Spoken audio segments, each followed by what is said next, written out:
Najeriya. Sunana Adam A. Zango, sarkin mawaƙan Atiku Abubakar na jam'iyyar PDP. Abin da ya sa na ɗan yi wannan ƙaramin bidiyo, ina so in jawo hankalin 'yan Najeriya. Abin da muka fito ba shi muka samu, kuma duk wani abu da ya faru a baya sai ka ce PDP. To shi gashi Ubangiji Allah ya kama lokacin da PDP ta yi rawar gani ta tafi. Yanzu kuma muka zo muka shiga wani yanayi wanda sai dai mu ce inna lillahi wa inna ilaihi raji'un.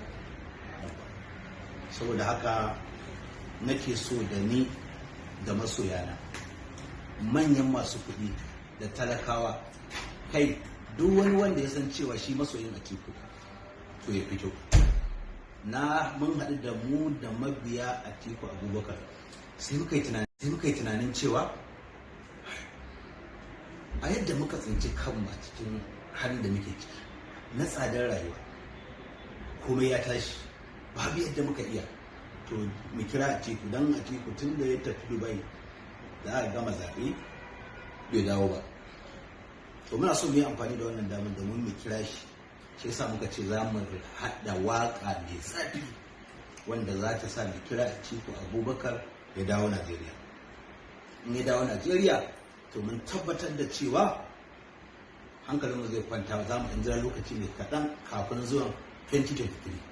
Don haka duk mutumin da ya san masoyin Atiku ne, mun ɗora masa nauyin naira 500 zuwa sama da haka, duk abin da kai ra'ayi. Za mu yi waƙa wanda take mai jan hankali, kuma wanda za ta zuwa sama da haka, duk abin da kai ra'ayi.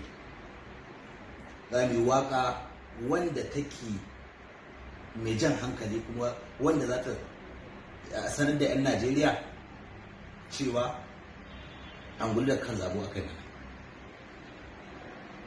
Account number ɗin shine Diamond Bank 00 978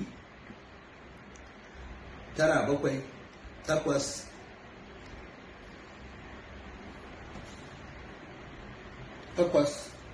Zan sake, ban san kuɗi sa kuɗin a account ɗin wani ne.